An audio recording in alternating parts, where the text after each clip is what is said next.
আল্লাহ তাআলা কিয়ামতের কঠিন ময়দানে যেদিন স্বামী স্ত্রীকে চিনবে না, স্ত্রী স্বামীকে দেখে পালিয়ে যাবে, বন্ধু বন্ধুরে চিনবে না, পীর সাহেব মুরিদরে চিনবে না, মুরিদ পীর সাহেবরে চিনবে না, দলের কর্মী তার নেতারে চিনবে না, নেতা তার কর্মীরে চিনবে না, বন্ধু বন্ধুরে দেখে পালাবে। এই কঠিন মুহূর্তে সূর্যটা মাথার কাছে চলে আসবে, জমিনটা তামার জমিন হবে, আজকের জমিনের মতো নয়।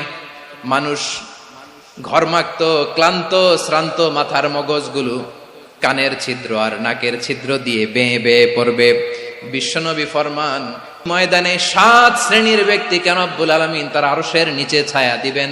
তার মধ্যে প্রথম শ্রেণীর ব্যক্তি হলো ইমামুন আদিল।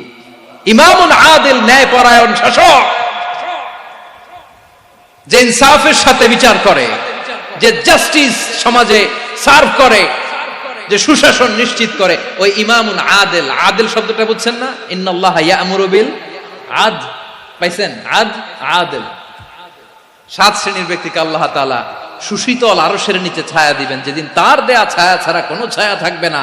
এর প্রথম হচ্ছে ইমামুন আদিল, ন্যায়পরায়ণ শাসক। চিল্লায় বলেন সুবহানাল্লাহ।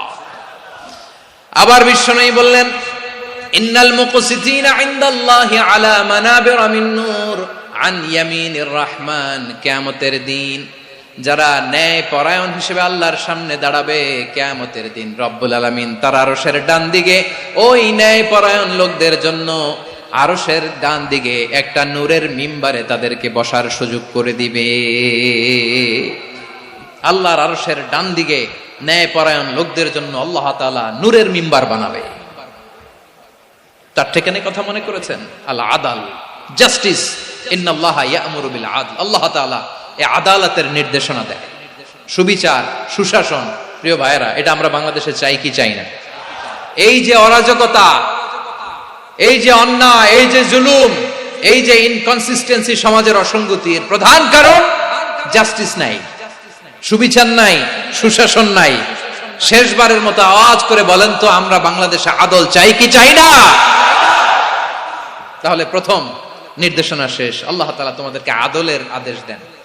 এরপরে আল্লাহ বললেন, আমি তোমাদেরকে ইহসানের আদেশ দেই।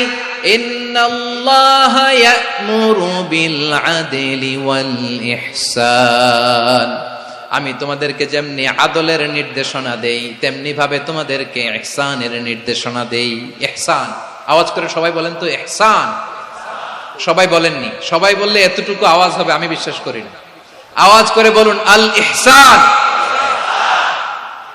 ইহসান মানে কারো প্রতি সফট হার্টেড হওয়া, মহানুভব হওয়া, অনুগ্রহ পরায়ণ হওয়া, অনুগ্রহশীল হওয়া, একে অপরের প্রতি দয়াদ্র হওয়া। একে অপরের প্রতি দয়াদ্র, অনুগ্রহশীল হওয়া ছাড়া মানবিক সমাজ কশিনকালেও গঠন করা সম্ভব না।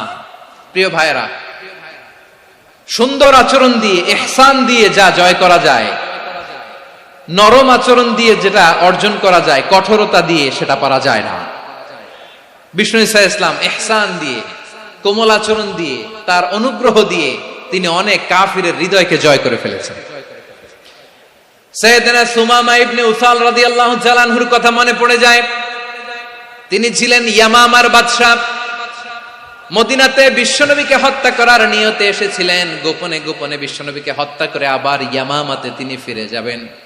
কিন্তু কি অবাক করা কাণ্ড, হত্যা করতে পারে নাই, সাহাবাদের হাতে তিনি ধরা পড়ে গেলেন। সাইয়েদনা সুমামা ইবনে উসাল রাদিয়াল্লাহু তাআলা আনহু হত্যার নিয়তে আসলেন, কিন্তু হত্যা করতে পারলেন না। সাহাবারা ওনাকে ধরে ফেললেন, ধরে মসজিদে নববীর পিলারের মধ্যে বেঁধে রাখলেন।